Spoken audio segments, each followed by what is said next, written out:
Hello dear students, मैं पीके सिद्धांत स्वागत करता हूं आपका अपने YouTube channel CSI and jam chemistry bye सिद्धांत पे।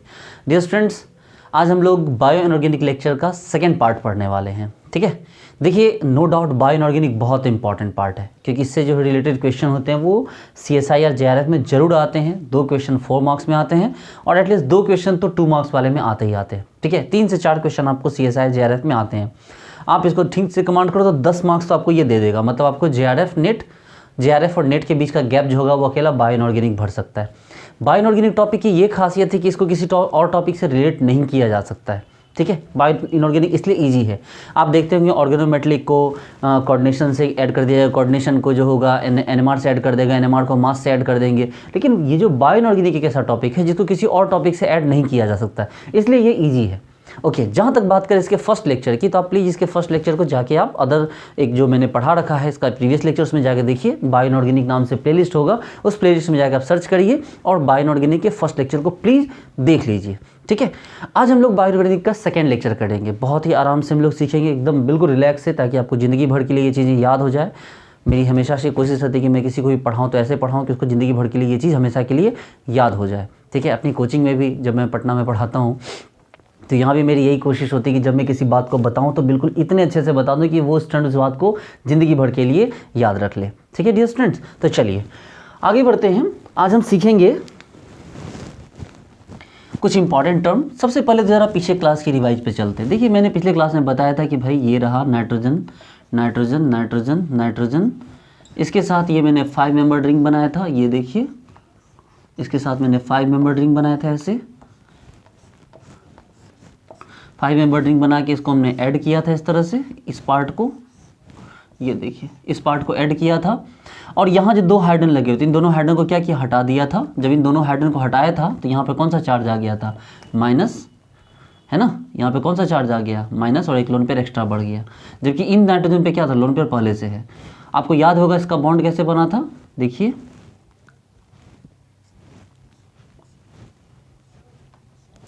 देखिए इसका बॉन्ड ऐसे ही हमने करके बनाया था। ये देखिए, इसके बीच हमने लगाया था आयरन +2। लेकिन आपको बताने के टाइम में मैंने बताया था कि देखो ये अभी नाइट्रोजन है, ये पोरफायरिन रिंग का पार्ट है, हमने हाइड्रोजन हटा दिया। अब जब इसके बीच में आयरन लगाएंगे तो उसको क्या बोलेंगे, मेटलोपोरफायरिन। क्या बोलेंगे, मेटलोपोरफायरिन। यानी पोरफायरिन के बीच में जब हमने आयरन को एडजस्ट किया तो उसको क्या कहा गया, मेटलोपोरफायरिन। ये मैंने बताया था।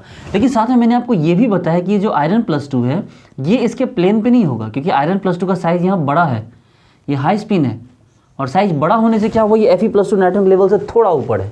कितना ऊपर भाई, तो 40 पिकोमीटर। यानी कि मैंने सिखाया आपको कि ये जो नाइट्रोजन का जो लेयर है, जो नाइट्रोजन का जो मतलब साइज़ है, इस साइज़ से ये जो आयरन +2 है ये कितना ऊपर है, तो इस साइज से ये आपको ये देखिए 40 पिकोमीटर का ये हाइट पे उठा हुआ है। ठीक है, अब हमने फिर क्या किया कि भाई इसमें हमने O2 को लाया। जब हम यहाँ O2 को लाते हैं तो क्या हो गया, चलिए पूरा स्ट्रक्चर बनाने की ज़रूरत नहीं है, आप समझ सकते हैं। जब हमने यहाँ पर O2 को लाया, ठीक है, इस तरह से, तो यहाँ पर जो O2 को लाया तो ये जो आयरन +2 था ये जुड़ गया O2 से, और O2 के साथ जुड़ते के साथ जो +2 पहले हाई स्पिन था, अब वही O2 लिगेंड के कारण वो लो स्पिन बन गया। एकदम बिल्कुल विस्तार से मैंने आपको पिछले क्लास में पढ़ाया है, होप्स हो कि आपने देखी भी होगी। तो इस +2 से ऑक्सीजन जब जुड़ा तो ये जो ऑक्सीजन के जुड़ने से जो आयरन +2 यहाँ क्या था, हाई स्पिन में था, वो Fe+2 क्या हो गया, लो स्पिन में आ गया। देखिए ये Fe+2 क्या हो गया, आपको लो स्पिन में आ गया। अब जब ये लो स्पिन में आ गया तो लो स्पिन में आने के बाद हम क्या कर सकते हैं, आप समझ सकते हैं कि ये लो स्पिन में जैसे इसका साइज घट गया और ये क्या हो गया, प्लेन पे चला गया। देखिए जहाँ Fe+2 यहाँ नाइट्रोजन के प्लेन से ऊपर था, वहीं Fe+2 क्या हो गया, नाइट्रोजन के प्लेन पे आ गया। प्यारे बच्चों, इसको पता है क्या कहते हैं, ये जब आयरन ऊपर है तो इसको बोला गया टेंस्ड स्टेट। क्या बोला गया इसको, टेंस्ड स्टेट। अब आप सोचो कि आपको बेड पे मैं सोने बोलूं और सोने के बदले आपको मैं बोलूं चलो हाथ को ऐसे नीचे रख के कमर को उठा के रखो, आपको मैं धनुषासन बनाने के लिए बोलूं, तो क्या ये आराम है, क्या इस चीज़ में क्या रिलैक्स है? बोले नहीं सर बहुत प्रॉब्लम, जल्दी बोलो सर सीधे होने के लिए। तो उसके बाद फिर मैंने बोला चलो सीधे हो जाओ, तो आप बोलोगे सर टेंशन किस में, तो ये रहा टेंस्ड, मुड़े हुए हो, और ये रहा रिलैक्स्ड। तो इसलिए क्या बोलते हैं इसको बोलते हैं टेंस्ड फॉर्म या T फॉर्म, और इसको बोलते हैं रिलैक्स्ड फॉर्म या R फॉर्म। ओके बच्चे लोग, चलिए आगे बढ़ते हैं। यहाँ से हम हमने ये भी चीज़ सीख ली कि भाई यहाँ पर O2 यहाँ पर इस तरह से लग गया, ये हो गया टेंस्ड फॉर्म, ये हो गया रिलैक्स्ड फॉर्म। एक बात और जानिए कि जब टेंस्ड फॉर्म से रिलैक्स्ड फॉर्म में जाता है, ये जो हीमोग्लोबिन है इसके 4 यूनिट है, तो एक है ना, आपको पता है ऐसे ऐसे 4 हीम ग्रुप होंगे तभी जाके क्या बनेगा, हमारा हीमोग्लोबिन बनेगा। तो हीमोग्लोबिन में आपको पता होना चाहिए कि O2 देने पर आपको 4 O2 जाएंगे। आपको पता है ये 4 यूनिट एक साथ होते हैं तो ये 4 का सेट होगा, आपको पता है ना, ये 4 का सेट होगा। तो O2 भी क्या लगेंगे, टोटल 4 लगेंगे। लेकिन इस बीच में आपको पता होना चाहिए इसमें 60 वाटर मॉलिक्यूल जुड़ जाएंगे। देखिए इसमें 60 वाटर मॉलिक्यूल भी जुड़ते हैं तभी जाके ये रिलैक्टेंस स्टेट से रिलैक्स स्टेट हो पाता है। मतलब जब हम सांस लेते हैं बच्चे लोग तो बाहर से जो होता है कि बहुत सारा जो आपको वाटर पार्टिकल होता है वो भी हमारे सांस के अंदर जाता है। अब सोचिए कि नॉर्मल डेज में सांस लेना कितना मज़ा आता है, लेकिन जब बहुत धूप होती है, बहुत गर्मी होती है, गर्मी में सांस लेके देखिए कैसा लगता है। क्योंकि गर्मी में जब हम सांस लेते हैं तो बाहर से जो मॉइस्चर है वो हमारे सांस के साथ अंदर नहीं जा पाता, इसलिए ये सारा मैनेज क्या करता पड़ता है, हमारी बॉडी के वाटर को करना पड़ता है। इसलिए हमारी बॉडी जल्दी जल्दी ड्राई होती है, हमें जल्दी क्या होता है, पानी पीना पड़ता है। ठंडी दिन में पानी की प्यास हमें बहुत कम लगती है। क्यों नहीं लगती है? क्योंकि उस समय जो सांसों के साथ जो हमारे वाटर मॉलिक्यूल की ज़रूरत होती है वो हमारे इन्वायरमेंट से आ जाता है, वो हमारी बॉडी में ही खींचने की ज़रूरत नहीं होती है। ओके, ये टेंस्ड फॉर्म, रिलैक्स्ड फॉर्म, इसके लिए क्या किया गया, 60 वाटर मॉलिक्यूल को ऐड किया गया। ओके डियर स्टूडेंट्स, आगे बढ़ते हैं। एक नया टर्म मैं आपको सिखाऊं, ठीक है, एक नया टर्म है यहाँ पर हेमेटीन। इसके बारे में आप अच्छे से जानें कि ये हेमेटीन क्या है। देखिए हम यंग हैं, ठीक है, आप यंग हैं, आप अपनी स्किन को ज़रा टच करके देखिए, वाह कितने पल्पी हैं, कितने चबी स्किन है आपकी, है ना। लेकिन जब हम बूढ़े हो जाते हैं या हमारे जो ओल्ड एज लोग हैं उनकी स्किन को ज़रा छू के देखना, उनकी स्किन पे आपको रिंकल्स मिलेंगे। एक बच्चे की स्किन कितनी प्यारी सी होती है, लेकिन जैसे जैसे एज होती जाती है स्किन हार्ड होती जाती है। इवन कि 40 साल के बाद लोगों की स्किन डल होने लगती है, आइज़ के नीचे डार्कनेस आ जाएंगे, गाल लटक जाएंगे, ठीक है, ये गले पे लाइंस आ जाएंगी। अब ये सब क्यों होता है? ये सब एज बढ़ने की निशानी है। वो एज बढ़वाने के पीछे इसका रिस्पॉन्सिबल है, ये हेमेटीन रिस्पॉन्सिबल। हाँ बोलोगे कमाल करते पांडे जी, ये हेमेटीन कैसे रिस्पॉन्सिबल हो गया? चलिए मैं बता रहा हूँ। देखिए होता क्या है कि जैसे हमारे पास ये जो हीमोग्लोबिन का जो आयरन है, ठीक है, आपको पता है हीमोग्लोबिन कैसा है, तो हीमोग्लोबिन में 4 रिंग ऐसे होते हैं, है ना। आपको पता है हीमोग्लोबिन में क्या हो गए, ऐसे 4 रिंग होते हैं, चारों के पास नाइट्रोजन होता है। ये हो गया हीम रिंग, हीम हो गया। और आपको पता है कि ऐसे इसके बीच में जो प्रोटीन होता है, ये जो प्रोटीन होता है जिसको आपस में बांध के रखता है वो क्या कहलाता है, ग्लोबिन प्रोटीन कहलाता है। क्या कहलाता है? वो कहलाता है ग्लोबिन प्रोटीन। अच्छा, इसके बीच में जो आयरन है वो क्या करता है, वो तो O2 को पकड़ के रखा है। गौर से देखिए ये क्या कर रहा है, O2 को पकड़ के रखा है। अब ये जो O2 को पकड़ के रखा है, आपको तो पता है कि O2 एक स्ट्रॉन्ग लिगेंड है, तो O2 को पकड़ के रखा है। लेकिन जैसे ही ये हीमोग्लोबिन हमारे लंग्स से निकल के हमारे मसल्स में जाता है, वहाँ मायोग्लोबिन क्या करता है, इस ऑक्सीजन को ले लेता है। आपको पता है कि हीमोग्लोबिन में 4 यूनिट होते हैं। हीमोग्लोबिन में क्या होते हैं, आपको पता है हीमोग्लोबिन का मतलब 4 यूनिट होता है हीमोग्लोबिन में। लेकिन अगर हम बात करें मायोग्लोबिन की, तो मायोग्लोबिन में इसी का सिंगल यूनिट होता है। देखिए हमने लास्ट क्लास में कोऑपरेटिव इफेक्ट पढ़ा कि कोऑपरेटिव इफेक्ट क्या है भाई, तो ये एक एक करके ऑक्सीजन जुड़ते जाते हैं, तो बहुत पहला का रेट कम होता है, दूसरा का ज़्यादा, तीसरा का और ज़्यादा, चौथा का और ज़्यादा, ये कोऑपरेटिव इफेक्ट था। ठीक है, अब हम ये बात सीखें कि भाई ये चारों जो मॉलिब्डेनम है, जो चारों जो आयरन है जिन्होंने ऑक्सीजन को पकड़ के रखा है, जैसे ही ये लंग से निकल के हमारे मसल्स में जाते हैं, तो मसल्स में जाके क्या करते हैं, ये जो है हमारे पास जो मायोग्लोबिन होता है, उस मायोग्लोबिन को ये अपना ऑक्सीजन क्या करते हैं, रिलीज कर देते हैं। देखिए ये मायोग्लोबिन को क्या करते हैं, ऑक्सीजन रिलीज करते हैं। मतलब ये जो आयरन है ये क्या करता है, O2 को ले जाके आपको छोड़ देता है, किसके पास, तो मायोग्लोबिन के पास, है ना। यहाँ से O2 को उठाया और यहाँ से ले जाके क्या किया, मायोग्लोबिन के पास ले जाके छोड़ दिया। अब इसमें प्रॉब्लम ये होती है कि ये जो आयरन लगातार +2 जो होता है यहाँ उठा के लेके यहाँ लाता है, फिर वापस जाएगा, फिर लाएगा, फिर वापस जाएगा। इस तरह से धीरे धीरे जो हीमोग्लोबिन के ये जो आयरन +2 होता है, ये आयरन +2 क्या हो जाता है, धीरे धीरे कन्वर्ट होने लगता है आयरन +3 में। समझिएगा बात को, यही जो आयरन +2 है ये धीरे धीरे किस में कन्वर्ट होने लगता है, तो ये धीरे धीरे कन्वर्ट होने लगता है आयरन +3 में। जब ये आयरन +3 में कन्वर्ट हो जाता है, ठीक है, मतलब कहने का मतलब ये कि आयरन +2 है, ये धीरे धीरे लगातार क्या कर रहा है, आपको ऑक्सीजन को ट्रांसपोर्ट कर रहा है। अब ये +2 धीरे धीरे उम्र के साथ साथ क्या होता है, धीरे धीरे +3 में बदलने लगता है। अब जो आयरन +3 आएगा, पहले O2 था वो +2 से जुड़ता था, एक ये जो बॉन्ड बना है इसके बीच वो नॉर्मल स्ट्रेंथ था, इसलिए जब मसल्स में ले जाके क्या किया, छोड़ दिया। एकदम आराम से समझिए, मेरी बात को ध्यान से सुनिए। ये रहा O2, ये रहा हमारा आयरन +2, आया इसने पकड़ा, नॉर्मल वे में पकड़ा, हाँ भैया ठीक है। अब इसको यहाँ से ले गए माइग्लोबिन के पास ले जाके छोड़ दिया। लेकिन उम्र बढ़ने के साथ साथ ये जो Fe+2 था, ये Fe+2 कन्वर्ट हो गया Fe+3 में।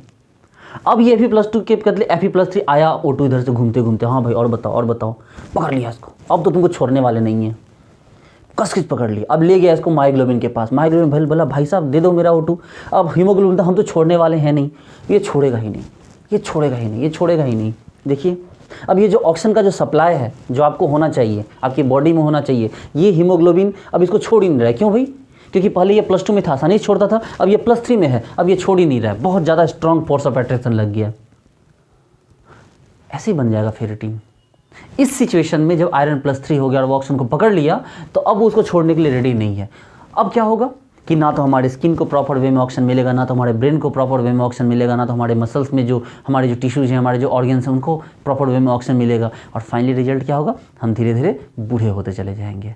देखिए डियर स्टूडेंट, ये जो हेमेटिन होता है ये सबकी बॉडी में थोड़ा थोड़ा अमाउंट में होता है, ठीक है, सबकी बॉडी में है, लेकिन उम्र के साथ साथ ये क्या होता है, बढ़ता जाता है, ठीक है। इसलिए बहुत सारे साइंटिस्ट ने इसका सॉल्यूशन बताया कि नहीं भाई आपको टाइम टू टाइम रक्तदान करना चाहिए। रक्तदान करने से आपकी बॉडी में नए हीमोग्लोबिन के मॉलिक्यूल का फॉर्मेशन होगा, जिससे कि आपको ज़्यादा टाइम तक यंग रह सकते हैं, ठीक है।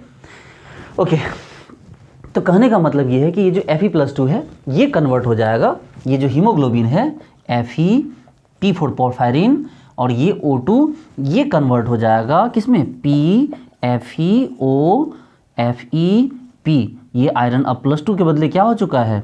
+3 हो चुका है। देखिए यही है हेमेटिन, ये है हीमोग्लोबिन का पार्ट, ऑक्सीजन का पार्ट, ऑक्सी हीमोग्लोबिन, और ये क्या हो गया? ये हो गया हेमेटिन। अब मैं आपको सिखाऊंगा कि ये ऑक्सी हीमोग्लोबिन से, आपको पता है ऑक्सी हीमोग्लोबिन क्यों बोला गया? अरे भैया ये हीमोग्लोबिन का एक पार्ट है, ऑक्सीजन जुड़ गया तो ऑक्सी हीमोग्लोबिन हो गया, और इसका नाम क्या हो गया? इसका नाम हो गया हेमेटिन। तो मैं आपको सिखाऊंगा कि ये ऑक्सी हीमोग्लोबिन हेमेटिन में कैसे कन्वर्ट हो गया। नोट कीजिए। देखिए आप जो मैं आपको सिखाने जा रहा हूँ उसको आराम से सीखना, ठीक है, उसमें फंसना मत बिल्कुल भी। ये देखिए ये रहा हमारा हीमोग्लोबिन P4 पोरफायरिन, पोरफायरिन के बीच में कौन है? Fe+2 है ना। चलो ये रहा पोरफायरिन, इसको दे दिया गया ऑक्सीजन O2। एकदम ध्यान से देखना, क्लास 11-12 के लेवल पे जाके मैं आपको समझा रहा हूँ MSc के टॉपिक को। देखो PFE2 + O2, तो क्या हो गया भाई मेरे? PFE2। आप बोलोगे सर चार्ज नहीं बदलना सर, हम बोले नहीं भाई चार्ज नहीं बदलेंगे। PFE में O2 लग गया, ये 130 डिग्री एंगल है, आपको तो पता ही है। अब हो गया क्या? ये तो कोऑर्डिनेट है ना भाई मेरे, इससे किसी का चार्ज क्यों छेड़छाड़ होगा? ये देखो इस O2 से इसका कोऑर्डिनेट बॉन्ड हमने बनाया, किसी का चार्ज में कोई बदलाव नहीं हुआ। ओके, अगली बारी क्या करें? आप बोलो सर कि ये जो O2 है ना, O2 इधर का तो लोन पेयर्स को दे दिया, लेकिन इधर भी तो लोन पेयर है, बोले एक काम करो इसको भी दे दो किसी PFE को, तो ये भी किसी PFE को दे दो, ओके बात है। तो इसने इसको दे दिया, तो क्या बना भाई मेरे? PFE2O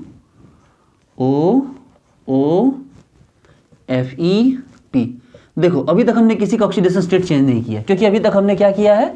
ये जो बॉन्ड है ये क्या है? कोऑर्डिनेट है। हम भले बना नहीं रहे कोऑर्डिनेट टाइप से, लेकिन ये कोऑर्डिनेट है, क्योंकि आपको पता है कि दोनों ऑक्सीजन पे चार्ज कितना है? 0 है। और इस आयरन पे जो चार्ज है +2, वो क्यों है? क्योंकि इस पोरफायरिन पे 2 माइनस है। जो पोरफायरिन में 2 नाइट्रोजन थे ना, जिसके दोनों हाइड्रोजन निकाले से 2 माइनस आया था, उस 2 माइनस के कारण इस आयरन पे 2 प्लस है, इस ऑक्सीजन के कारण नहीं। लेकिन भाई शुरुआत तो हमें करनी होगी। PFE2OOFeP2। हमने क्या किया? बोला कि भाई कोऑर्डिनेट को हटाओ, हमने बोला कोऑर्डिनेट को हटाओ, और इस पाई बॉन्ड को तोड़ के इस दोनों क्या करो? इस पाई बॉन्ड को तोड़ के इन दोनों आयरन से बना दो। आप बोले ये क्या किया सर हमने? हाँ भाई हम यही करेंगे, क्योंकि हमें आयरन पे +3 लाना है पहला। तो हमने क्या किया? एक्चुअली हमें नहीं लाना है, जो सिस्टम उसके अकॉर्डिंग आना चाहिए। देखो अब जरा गौर से देखो, आयरन पे तो पहले से +2 था, मान रहे हो इस बात को कि आयरन पे तो पहले से +2 था। लेकिन जब ऑक्सीजन ने एक बॉन्ड बना लिया, भैया सोचो एक नॉन मेटल एक मेटल से बॉन्ड बना रहा है, तो मेटल पे चार्ज बढ़ेगा नहीं? बिल्कुल बढ़ेगा। तो जो चार्ज पहले +2 था, अब वो चार्ज अब क्या हो गया? +3 हो गया। और साथ ही ऑक्सीजन पे भी क्या हो गया? पेरोक्साइड आ गया ऑक्सीजन, यानी ऑक्सीजन ने दोनों साइड आयरन से इलेक्ट्रॉन क्या किया? खींच लिया। तो ऑक्सीजन भी क्या हो गया? 0 0 के बदले -1 -1 हो गया। Okay, very good. आप बोलोगे सर प्लीज़ थोड़ा दोबारा समझाइए। हमने बिल्कुल समझिए बात को, मैं समझता हूँ कि आप लोगों को प्रॉब्लम हो रही होगी। देखिए, ये आयरन के साथ ये पोरफायरिन रहा, इसको हमने O2 दिया, O2 के साथ हमने जोड़ा ऐसे। भाई मेरे यहाँ पर कोऑर्डिनेट है, इस कोऑर्डिनेट बॉन्ड के रहते किसी भी तरह का कोई चार्ज आने वाला यहाँ पर नहीं है। सेकेंड स्टेप में बोले कि सर ये तो कोऑर्डिनेट बना चुका है, लेकिन इसका क्या किया जाए, इसका भी तो कोई उपाय करना होगा। इसके पास भी लोन पर था, बोले एक काम करो, इसको किसी और आयरन आपको पोरफायरिन को दे दो। तो PFE मतलब पोरफायरिन आयरन मेटलोपोरफायरिन को आपने दिया, फिर भी यहाँ पर कोई चार्ज में चेंज नहीं आया क्योंकि still it's a coordinate bond. अब यहाँ पर आओ कि आपको बीच का पाई बॉन्ड को तोड़ो, और तोड़ के क्या करो, कोऑर्डिनेट हटा के बॉन्ड बना दो। ये देखो, ये आयनिक बॉन्ड टाइप का हमने बना दिया। पहले कोऑर्डिनेट था, अब ये कोऑर्डिनेट नहीं है, अब ये आयनिक टाइप का बॉन्ड है। ठीक है, जहाँ पर यहाँ पर ऑब्वियस सी बात है, ऑक्सीजन माइनस आयरन पे एक plus extra, oxygen minus iron पे प्लस एक एक्स्ट्रा। तो भाई मेरे जब आयरन पे पहले से +2 था तो एक चार्ज और बढ़ेगा तो क्या आएगा, +2 के बदले +3। ओके, लेकिन सब समस्या ये है कि हमें तो ये चाहिए था, हमें तो एक ऑक्सीजन चाहिए था, हमें जो टारगेट है वो तो एक ऑक्सीजन का चाहिए ना, हमें 2 ऑक्सीजन थोड़ी चाहिए। तो आपने क्या किया यहाँ पर, सोचो सर ऐसा नहीं कर सर, 2 पेरोक्साइड है सर, हम क्या करें। हम बोले कुछ मत करो, आप यहाँ पर क्या करो, इस बॉन्ड को बीच से तोड़ के एक ही आयरन के साथ बॉन्ड बना दो। ये देखो 3 है, और इसको ये देखो ये भी 3 है। हमने बोला कि एक काम करो, इसके बीच का बॉन्ड तोड़ दो और इसी के साथ बॉन्ड बना दो। बॉन्डिंग के हिसाब से मत समझिए, बॉन्डिंग मत समझिए, केमिकल बॉन्डिंग नहीं कि इसको दे दिया इलेक्ट्रॉन, वो मत सोचिए। आप यहाँ ये देखो कि अब एक नए तौर पे सोचो, क्योंकि बॉडी में तो हर चीज़ नई होती रहती है। तो आप जरा ये देखो कि ये हुआ क्या, अब सिंगल बॉन्ड के बदले डबल बॉन्ड हो गया है। ये देखो, आप बोलोगे सर पहले से +3 था सर, अब एक और बॉन्ड बन गया, ये देखो सर। तो भाई मेरे आयरन पे तो पहले से +2 था, एक ये खींच रहा है, एक ये खींच रहा है, तो अब इसके ऊपर कौन सा चार्ज आ गया, +4। ये देखो आयरन पे तो पहले से +2 था, और अब क्या हुआ, 2 इलेक्ट्रॉन ये खींच रहा है, ये खींच रहा है, तो इसके ऊपर फिर से क्या हो गया, अब एक बार +4 चार्ज आ गया। यानी इसी को आपको 2 बार बना दिया आपने। ठीक है, और अब हमने क्या किया कि चूंकि +4 आ चुका है, हमारे पास क्या आ चुका है, +4 आ चुका है, इसको कम करना होगा। तो एक काम करो, एक पोरफायरिन रिंग को, मेटलोपोरफायरिन को दोबारा से ले आओ, +2 वाले को। अब क्या होगा, ये बॉन्ड यहाँ से टूटेगा और ये बॉन्ड इससे नया बॉन्ड बन जाएगा। इससे क्या होगा, PFeOFeP। लेकिन जरा गौर से देखो, जो आयरन 2 बॉन्ड बना चुका था ऑक्सीजन से, वो एक बॉन्ड पे आ गया वापस। तो 2 था तो 4 था, और 1 हो गया तो क्या हो गया, ऑक्सीजन का पहले से 2, 1 बढ़ गया तो क्या हो गया, 3। और यहाँ भी तो वही हुआ, पहले से 2 था और 1 बॉन्ड ऑक्सीजन से बना लिया, तो ये भी क्या हो गया, 3। तो ये देखो इस तरह से क्या बना, आपका हेमेटीन बना। आप बोलोगे सर आपने बहुत कमाल करते हो सर, हाँ आपने अपने हिसाब से रिएक्शन करवा दे रहे हो। भैया अपने हिसाब से रिएक्शन नहीं करवा रहे हैं, आप सीखो, इस प्रोसेस को समझना बहुत ज़रूरी है। ठीक है, आपको ये प्रोसेस को समझना होगा। असल में देखो हम लोग जब मैथमेटिक्स बनाते हैं तो मैथमेटिक्स में क्या होता है कि हमें पता होता है कि भाई ये प्रूफ करना है, तो हम उसी हिसाब से सोचते हैं, है कि नहीं। तो हम जब जान रहे हैं कि हमें ये चाहिए, तो बॉडी में क्या हो रहा है वो हमें कैसे पता चलेगा, हाँ। लेकिन हम क्या कर रहे हैं, उसको अपने हिसाब से यहाँ तक लेके आ रहे हैं, और फॉर्चुनेटली यही तरीका है जो हमारी बॉडी में भी होता रहता है। एक बार रिलैक्स से फिर से समझ लीजिए। देखो +2 PFE +2 + O2 दिया, ये देखो लग गया इसमें O2 इस तरह से, कोई चार्ज नहीं। फिर दोबारा जो दूसरा पार्ट था उसको दूसरे PFE को दे दिया, देखो ऐसा बन गया, फिर भी कोई चार्ज एक्स्ट्रा चेंज नहीं हुआ।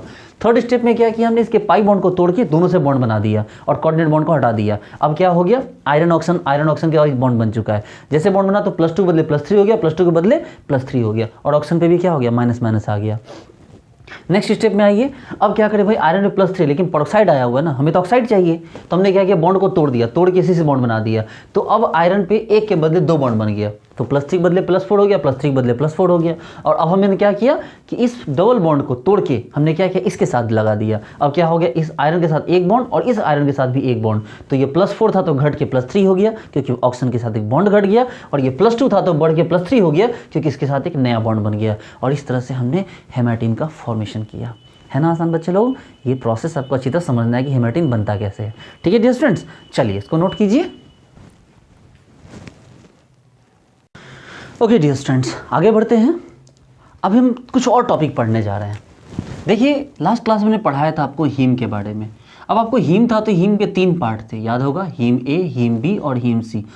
कई बार ये क्वेश्चन आ चुका है कि हीम ए किस में होता है, हीम बी किस में होता है, हीम सी किस में होता है। बच्चे रट रट के परेशान हो जाते हैं। मैंने आपको बहुत आसानी से सारे हीम नॉन हीम के स्ट्रक्चर बता दिए, उसके आपको जो है यूजेज बता दिए, ठीक है, उसका ऑक्सीडेशन स्टेट बता, और बहुत मज़े से उसमें से आपको एक क्वेश्चन ना तो जैम में और ना ही JRF में ना गेट में किसी में नहीं छूट सकता। छूट जाएगा ना तो ये मूछें मुड़ा लूँगा मैं, ठीक है भाई, बढ़ा के रखा है, इतना भी छोटा नहीं है, ठीक ठाक है।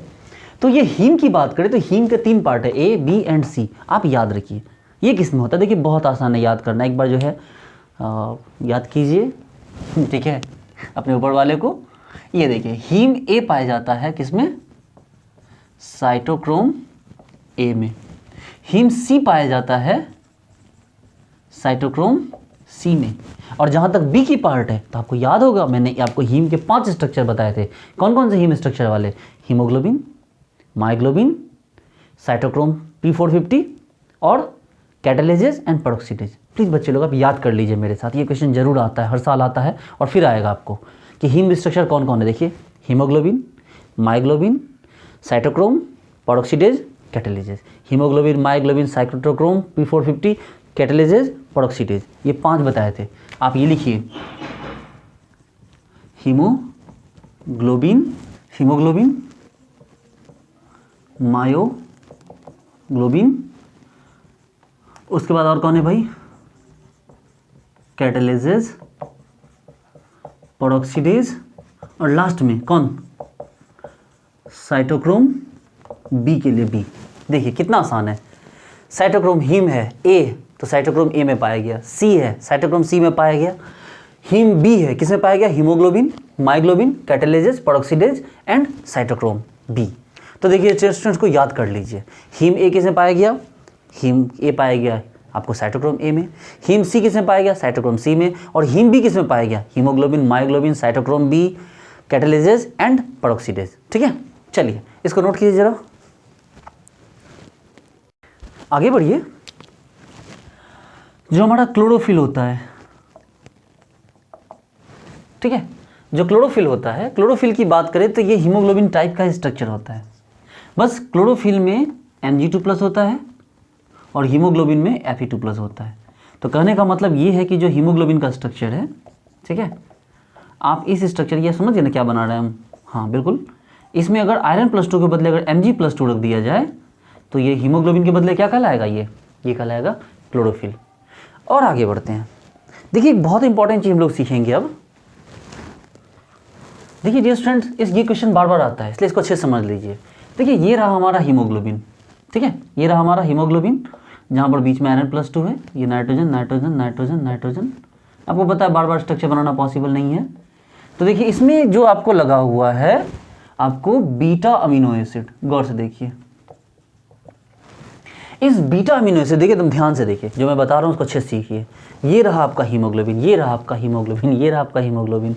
इस हीमोग्लोबिन से जो बीटा अमीनो चेन है, इस चेन के 6 नंबर कार्बन पे 1 2 3 4 5 6, इस 6 नंबर कार्बन पे लगा होता है ग्लूटामिक एसिड, ग्लूटामिक एसिड। एकदम ध्यान से देखिए, हमने क्या बोला कि ये हीमोग्लोबिन है, हीमोग्लोबिन के साथ जो बीटा अमीनो एसिड लगा हुआ है, इस बीटा अमीनो में ये आपको जो बीटा चेन है यहाँ पर इसके 6 नंबर पोजीशन पे लगा हुआ ग्लूटामिक एसिड।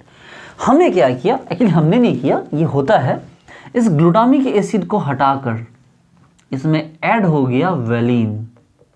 एक कंपाउंड होता है, एक पार्ट होता है कि इस ग्लूटामिक एसिड को इस 6 पोजीशन से हटा के क्या ला दिया गया, वेलिन ला दिया गया। आप अच्छे समझ लीजिए, ग्लूटामिक एसिड को हटा के वेलिन ला दिया गया। हीमोग्लोबिन के बीटा चेन के 6 पोजीशन से ग्लूटामिक एसिड को हटा के वेलिन को ला दिया गया। जब यहाँ पर वेलिन को लाते हैं तो अब ये जो कहलाता है, ये कहलाता है हीमोग्लोबिन S। क्या कहलाता है इसको, अब जो हीमोग्लोबिन बनेगा इसको बोला गया हीमोग्लोबिन S। खुश मत होइए, ये कोई अच्छी बात नहीं है, ये बहुत गंदी बात है। ये जो हीमोग्लोबिन S होता है अब इसका स्ट्रक्चर बदल जाएगा। आपको पता है कि नॉर्मली हीमोग्लोबिन ऐसे होता है, आपने देखा होगा हीमोग्लोबिन का स्ट्रक्चर गोल गोल गोल गोल होते हैं, गड्ढे हल्के से कटोरे डिजाइन के बने होते हैं, ऐसे गोल गोल ढेर सारे। आपने देखते हैं ना कि ब्लड के अंदर जो फ्लो होते हैं हीमोग्लोबिन, आपने डिज़ाइन देखा होगा ब्लड के अंदर फ्लो होने वाले हीमोग्लोबिन का स्ट्रक्चर। बहुत सारा आपने वीडियो भी देखा होगा जिसमें हीमोग्लोबिन फ्लो होता है, गोल गोल इतने बड़े बड़े होते हैं ना, हल्के से अंदर की तरफ दबे हुए, है ना। अवतल दर्पण की तरह, बिल्कुल ऐसे पॉट टाइप का बना हुआ गोल गोल। इस हीमोग्लोबिन का साइज और डिजाइन बदलकर ऐसा हो जाता है, बिल्कुल ऐसा हो जाता है। इसी को हम लोग बोलते हैं haemoglobin S, S for sickle. और ये जो हीमोग्लोबिन इस तरह से हो जाना, ये एक बीमारी होती है जिसको हम बोलते हैं सिकल सेल एनीमिया। ये बहुत ख़राब बीमारी होती है, ये बहुत बड़ी बीमारी है कि ये जो होती है ये सिकल सेल एनीमिया बीमारी जनरेट हो जाती है ऐसे लोगों में, जिसमें भी मतलब बहुत सिंपल सी बात है कि ऐसे लोग जिनमें हीमोग्लोबिन के बीटा एमिनो एसिड पार्ट के 6 पोजीशन से ग्लूटामिक एसिड हटकर वैलिन ऐड हो जाए, उससे जो हीमोग्लोबिन बनता है वो कहलाता है haemoglobin S, S for sickle. Sickle मतलब बीमार, सिकल मतलब बीमार, बीमार मतलब टेढ़ा बेढ़ा। तो ये जो हो गया हीमोग्लोबिन एस, आपको हीमोग्लोबिन ऐसा होता है, आपने देखा होगा ढेर सारा हीमोग्लोबिन आपको आपने बायोलॉजी की बुक्स में आपको ब्लड के अंदर फ्लो होते हुए देखा होगा। उसका जो डिज़ाइन होता है वो बदल के ऐसा हो जाता है, बीमार हो जाता है, जिसको हम लोग बोलते हैं सिकल सेल। और इस तरह से जो इससे बीमारी पैदा होती है इसको हम लोग क्या बोलते हैं, सिकल सेल एनीमिया। ठीक है, तो ये जो पार्ट हो गया, आपको एक इंपॉर्टेंट पार्ट था, नोट कीजिए। देखिए, हम इतना तो समझ रहे हैं कि भाई हमारे बॉडी में जो क्या हो रहा है, हीमोग्लोबिन ऑक्सीजन को उठा के मायोग्लोबिन को इलेक्ट्रॉन दे रहा है ना। हीमोग्लोबिन ने ऑक्सीजन को उठाया और ले जाके किसको दे दिया, मायोग्लोबिन को। चलिए पहले मायोग्लोबिन की बात करते हैं। ये है मायोग्लोबिन, ठीक है। मायोग्लोबिन ने क्या किया, ऑक्सीजन को पकड़ा, और एक मायोग्लोबिन एक ही ऑक्सीजन पकड़ सकता है, तो क्या बनेगा, MbO2। लेकिन ये रिवर्सिबल नहीं है, ये प्रोसेस रिवर्सिबल नहीं, बल्कि ये प्रोसेस क्या होता है, इरिवर्सिबल। Mb + O2 MbO2 बनता है, ठीक है। आप बोलोगे सर Mb का 1 यूनिट था, ठीक है, 1 यूनिट मान लो। O2 की तो बात ही मत करो, ठीक है, जितना O2 उड़ेगा वो सब उधर जाएगा ही, ठीक है। लेकिन सारे मायोग्लोबिन O2 को नहीं पकड़ेंगे, मेरी बात समझ रहे हो। मान लो 100 MB है, थोड़ी सारा का सारा मायोग्लोबिन ऑक्सीजन को पकड़ लेगा, इतना ऑक्सीजन थोड़ी आ जाएगा कि सारा का सारा मायोग्लोबिन ऑक्सीजन पे टूट पड़े। हाँ, सारा ऑक्सीजन पकड़ लिया जाएगा, सारा मायोग्लोबिन यूज़ नहीं होगा। अब मान लो काम करने के लिए बाहर में 100 मजदूर खड़े हैं और तुम काम लेके जाओगे, कितने मजदूरों काम लेके जाओगे, जब 40, 50, 60 अपने काम लेके जाओगे, तो वहाँ से 40, 50 को हायर करोगे, थोड़े के 100 के 100 हायर कर लोगे तुम। तो वही वाली बात है कि ये 1 MO2 की बात मत कीजिए। O2 के लिए हम लोग क्या लाएंगे भाई, O2 का पार्शियल प्रेशर लाएंगे। आपको पता है कि किसी का इस तरह से ऑक्सीजन गैस है तो उसका प्रेशर ही लाना होगा आपको, हटाइए इस बात को। 1 है, उस समय इसका यूनिट क्या है, T = 0 है। लेकिन जैसे ही इक्विलिब्रियम पे एडजस्ट हुआ, ये ऑक्सीजन आ गया, तो 1 में से कुछ फ्रैक्शन घट जाता है, ठीक है। उसी समय में ऑक्सीजन का जो प्रेशर होता है वहाँ पर PO2 होता है, पार्शियल प्रेशर PO2। और मायोग्लोबिन में कितना बचता है, अगर यहाँ से 1 - F निकला तो यहाँ से पहुँचाएगा कितना, F। मेरी बात को समझिए, ये 1 ये 0, ये 1 - F, तो ये कितना पहुँचेगा, तो भाई मेरे MB में से जो घटेगा वही ना यहाँ पहुँचेगा मायोग्लोबिन। और जहाँ तक बात रही ऑक्सीजन की, तो ऑक्सीजन का पार्शियल प्रेशर क्या है, PO2 है। ओके, अगर हम बात करते हैं आपको KMB इस तरह से मायोग्लोबिन के लिए, तो इक्विलिब्रियम कांस्टेंट क्या हो जाएगा, तो आपको पता है कि MbO2 इसका कंसंट्रेशन डिवाइडेड बाय MB का कंसंट्रेशन और इनटू क्या हो गया, O2 का कंसंट्रेशन। लेकिन आपको तो पता O2 कंसंट्रेशन आप नहीं लेंगे, O2 का क्या लेंगे, पार्शियल प्रेशर लेंगे। तो इस तरह से हमारे पास K ले लीजिए, K का फॉर्मूला क्या हो गया, MbO2 के बदले क्या लिया भाई मैंने, F लिया। MB के बदले क्या लिया, 1 - F लिया। और O2 के बदले क्या लिया हमने, PO2 लिया। अब एक काम कीजिए, आप इसको रिएक्शन को आगे लेके जाइए। देखिए F = क्या हो गया, K × क्या, PO2 minus K × F × PO2। अब एक काम करो, यहाँ भी F है यहाँ भी F है, इसको उधर ले आओ, तो F + K × F × PO2 = क्या हो गया, K PO2। अब एक काम करो, F को कॉमन ले लो, F को कॉमन लेंगे तो क्या बच जाएगा, 1 + K × PO2 = K × PO2। अब एक काम करो, F के बदले इसको ले आओ, तो F = क्या हो गया यहाँ पर, तो F के वैल्यू हो गया, ऊपर लिखते हैं, थोड़ा यहाँ जगह क्यों बर्बाद कर रहे हैं। F = क्या हो गया, ये देखो K PO2, K × PO2 और डिवाइडेड बाय क्या हो गया, 1 + K PO2। ये लो, इस तरह से फॉर्मूला आ गया किसका, F का। F क्या हो गया, तो फ्रैक्शन ऑफ MbO2। ये देखो, जो मॉलिब्डेनम जो ऑक्सीजन को एक्सेप्ट कर रहा है उसका फ्रैक्शन है F। ओके, यही चीज़ हम लोग हीमोग्लोबिन के लिए देखते हैं। हीमोग्लोबिन में थोड़ी सी बात अलग होगी, क्या अलग होगी भाई, तो आपको पता है कि हीमोग्लोबिन जो होगा वो टोटल 4 ऑक्सीजन को पकड़ता है। कितने ऑक्सीजन को पकड़ता है? 4 को। हम यहाँ पर लेंगे नहीं भाई 4 नहीं, हमने बोला कि भैया हम ऑक्सीजन का n वैल्यू ले लेते हैं और ऑक्सीजन के n वैल्यू को लेते हैं और यहाँ पर हीमोग्लोबिन क्या करता है, कितने को पकड़ता है? तो ऑक्सीजन को वो 4 ही पकड़ेगा। भाई मेरे हम सांस लेते हैं, ढेर सारे ऑक्सीजन अंदर गए, एक हीमोग्लोबिन मतलब 4 का सेट, 4 हीम ग्रुप का सेट, वो तो 4 ही पकड़ेगा ना। तो हमने यहाँ क्या लिया, haemoglobin plus NO2 gives out क्या हो गया, HbO2 का होल 4। ओके, कायदे से आपको पता है कि ये होगा इसका वैल्यू 1, इसको मत देखो, अभी इसको 0 लो, t = 0 टाइम पे। लेकिन t जैसे हम इक्विलिब्रियम की बात करते हैं तो 1 - f होता है, इसका क्या आ जाएगा PO2 to the power n, देखो पावर n इस बार, और इसका क्या हो जाएगा, तो ये भैया अगर यहाँ से 1 - f निकालोगे तो यहाँ f ही तो पहुँचेगा ना। ये HbO2 का जो होल 4 है ये f क्या आ गया है, तो ये फ्रैक्शन ऑफ जो ये फ्रैक्शन ऑफ क्या, हीमोग्लोबिन जो ऑक्सीजन को कैरी करता है। देखो f क्या हो गया, इसका वैल्यू होगा, सिंपल क्लास 11-12 के कॉन्सेप्ट से सोचो तो आपको दिखेगा 1 - f, तो यहाँ क्या पहुँचेगा f, और जहाँ तक इसकी बात करें तो p/2 पे क्या हो गया n। ओके, अब बात करते हैं हम, जो बात करें यहाँ पर k क्या हो जाएगा भाई मेरे, तो HbO2 whole 4 divided by Hb और क्या, फिलहाल तो O2 ले लो इस तरह से, पावर n। अब बोलो नहीं सर ऐसे काम नहीं चलेगा, बोले कोई बात नहीं, HbO2 के बदले क्या लिया गया, तो आप बोलो सर f लिया गया, Hb के बदले क्या लिया गया इक्विलिब्रियम पे, तो 1 - f लिया गया, और यहाँ क्या ले लिया गया PO2 का पावर n। तो ये रहा हमारा कौन, k। अब इसको इधर लेके आओ, तो f = क्या हो गया, f यहाँ = k × PO2 to the power n minus क्या, k × f × PO2 to the power n। ठीक है, अब एक काम करो, f को ये रहने दो, इसको पूरा इधर ले आओ, तो क्या हो गया, f जब इधर आएगा तो कॉमन आ जाएगा, देखो 1 + k × PO2 to the power n = क्या हो गया, k × PO2 to the power n। और फाइनली हम क्या लिखेंगे, गौर से देखिए, कहाँ लिख दें, चलिए यहाँ लिख देते हैं, नोट कर लिया होगा आपने, ज़रा गौर से देखो, तो f = क्या हुआ, तो f = हुआ k × PO2 to the power n by बाय 1 + k × PO2 to the power n। देखो एकदम फर्क नहीं है, बस यहाँ पर k, ये k × PO2 बटा 1 + k PO2, और यहाँ क्या है k PO2 पावर n बटा 1 + k PO2 पावर n। ये जो n होता है बच्चे लोग, ये n क्या कहलाता है, तो ये हीमोग्लोबिन के लिए n होता है, ये होता है 2.8 के आसपास, जिसको हम लोग कहते हैं हिल कांस्टेंट। क्या कहते हैं, हिल कांस्टेंट।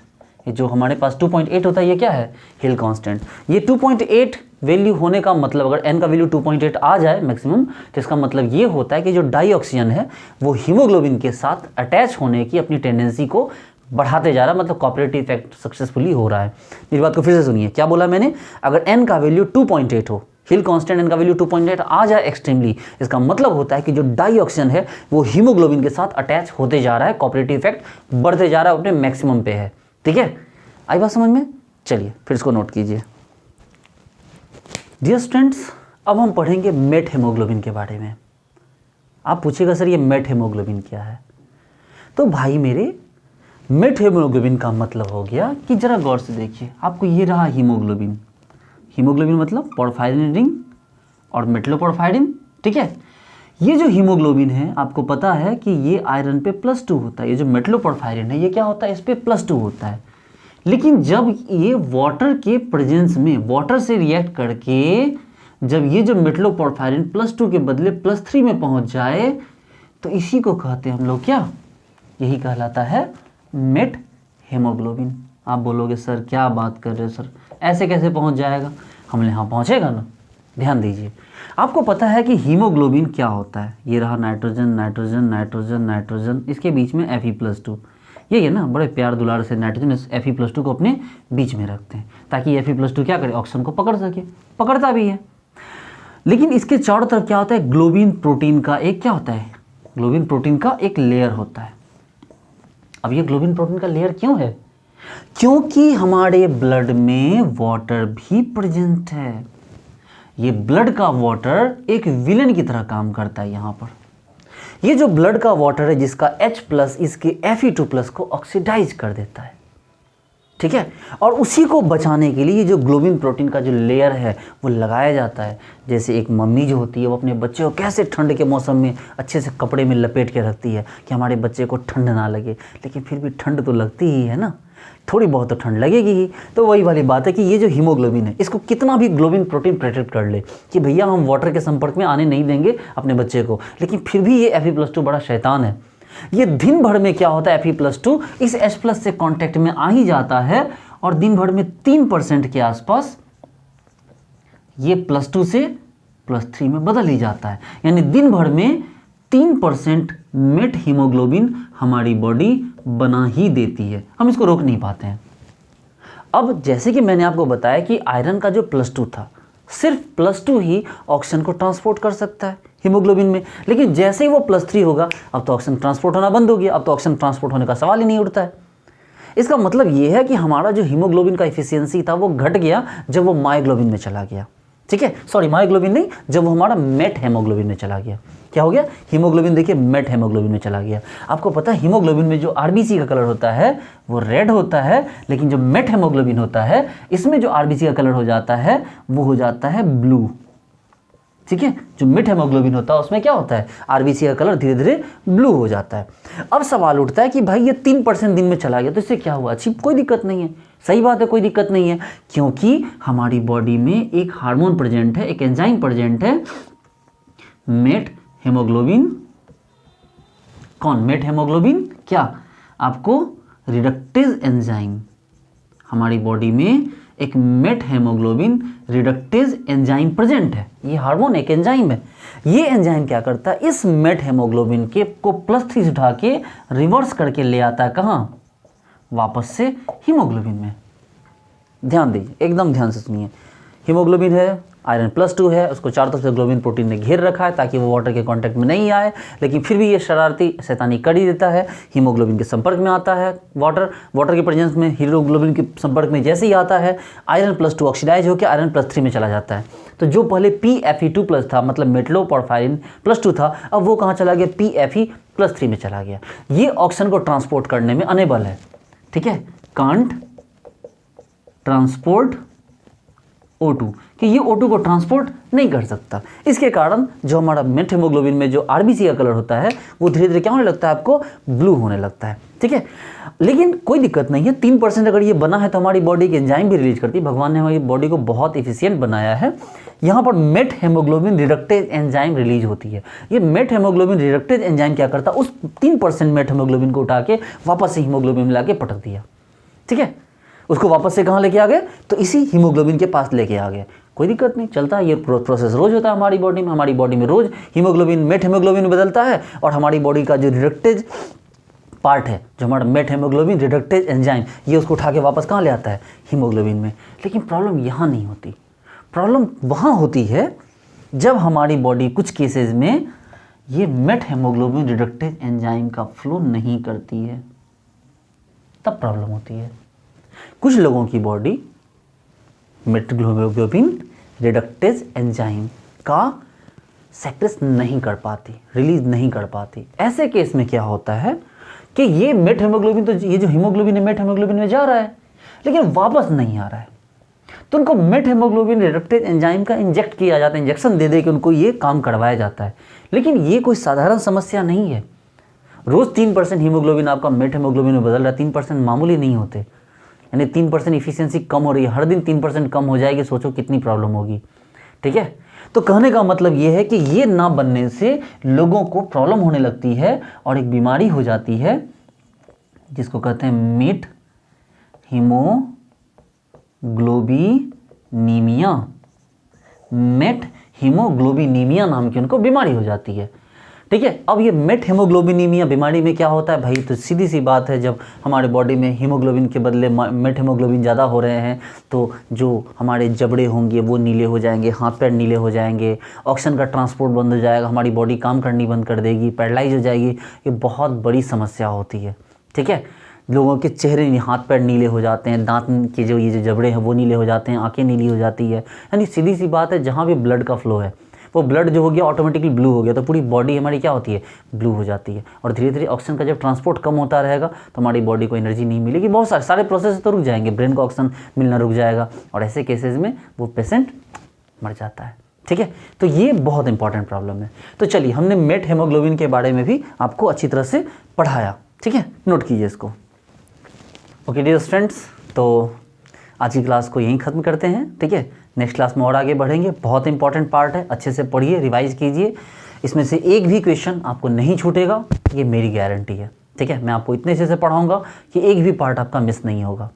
तो डियर स्टूडेंट्स, मेरे वीडियो को लाइक कीजिए, चैनल को सब्सक्राइब कीजिए और अपने फ्रेंड्स के साथ शेयर कीजिए और बस डटे रहिए, हम होंगे कामयाब, एक दिन लगे रहिए। मैं आपको जितनी हो पाएगी, मैक्सिमम पॉसिबिलिटी जितनी भी होगी, मैं आपकी हेल्प करता रहूँगा। Okay dear students, thank you so much.